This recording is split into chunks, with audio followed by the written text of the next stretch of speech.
Над 5 милиони килограми мазот од државните резерви побарале ЕСМ со кризната состојба. Ова е половина од вкупните количини кои биле во складиштата.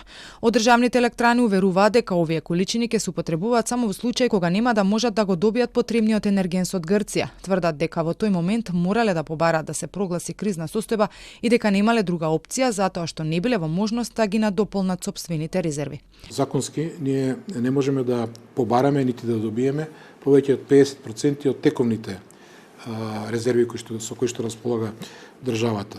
Од вкупно 11 милиони килограми, односно 10,5 милиони килограми, колку што во тој момент имаше пред прогласувањето на кризната состојба во државните резерви, ние побаравме и добивме 50%, односно околу 5,2 милиони килограми мазот. Може ли да го сметаме како момент каде што се дојде до мазот за кој што не мора да плати сума која што ја плаќа кога не беа парите во го зима од Грција? Не беа парите во прашање во конкретни случаи. Да, добро дојдена ни се тие количини, но исклучиво само во насока на континуитет во производствениот процес.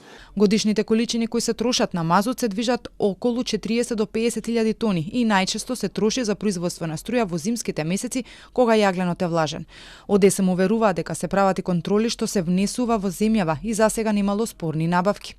Пред Нова година од ЕСМ побараат државата да прогласи кризна состојба со образложение дека поради блокадите од страна на грчките земјоделци и санкциите имаат потешкоти да дојдат до потребниот мазот, кој се употребува во мали количини за производство на електрична енергија за да се зголеми калоричната вредност на јагленот. Кризната состојба беше прогласена во рок од 7 дена. Мазутот ЕСМ може да го користи без надоместок, а до владата и Министерството за финансии ќе има обврска да доставува извештај.